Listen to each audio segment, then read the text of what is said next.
قبل خلق آدم، كان الله سبحانه وتعالى قد خلق الملائكة، ثم خلق الجن من نار السموم.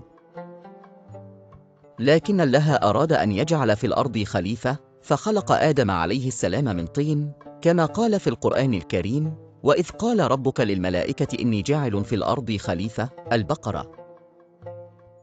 عندما أخبر الله الملائكة بخلق آدم، تساءلوا عن الحكمة، فقالوا: أتجعل فيها من يفسد فيها ويسفك الدماء؟ البقرة. لكن الله قال لهم: إني أعلم ما لا تعلمون. جمع الله الطين وساواه بيده، ثم نفخ فيه من روحه، فصار إنسانا حينخى، وأمر الملائكة أن يسجدوا له تكريما، فسجدوا جميعا إلا إبليس الذي كان من الجن، فرفض وأبى تكبرا وحسدا، فقال: أنا خير منه، خلقتني من نار وخلقته من طين. الأعراف. فعاقبه الله بالطرد من رحمته. أعطى الله آدم عليه السلام قدرات عقلية وعلمه أسماء الأشياء، كما في قوله تعالى: وعلم آدم الأسماء كلها. البقرة. ثم طلب من الملائكة أن يخبروه بهذه الأسماء، فلم يستطيعوا، فأثبت بذلك فضل آدم ومكانته. خلق الله حواء من ضلع آدم، وأسكنهما الجنة، حيث كانا يعيشان في نعيم لا جوع فيه ولا عطش. وأمرهما أن يأكلا مما شاء، إلا من شجرة واحدة، فقال: ولا تقربا هذه الشجرة فتكونا من الظالمين. الأعراف. لم ينسى إبليس طرده، فوسوس لآدم وحواء قائلا: إن الأكل من الشجرة سيجعلهما خالدين. ما نهاكما ربكما عن هذه الشجرة إلا أن تكونا ملكين أو تكونا من الخالدين. الأعراف.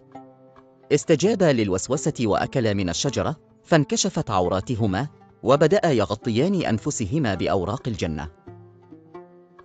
فخاطبهما الله: ألم أنهكما عن تلكما الشجرة؟ الأعراف. فتابا، فقالا: ربنا ظلمنا أنفسنا وإن لم تغفر لنا وترحمنا لنكونن من الخاسرين. الأعراف. فتاب الله عليهما، ولكنه انزلهما إلى الأرض ليعيش فيها.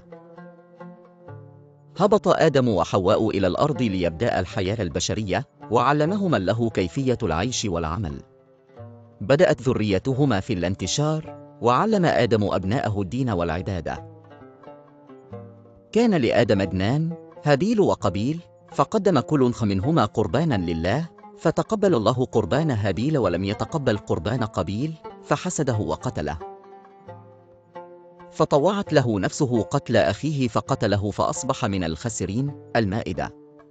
لكن قابيل لم يعرف كيفية دفن أخيه، فأرسل الله غرابا ليريه كيف يدفنه، فقال: يا ويلة أعجزت أن أكون مثل هذا غراب فأورد سوءة أخيه. المائدة.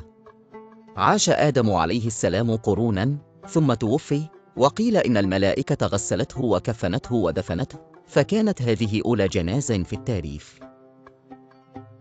الإنسان مكرم عند الله بالعقل والعلم.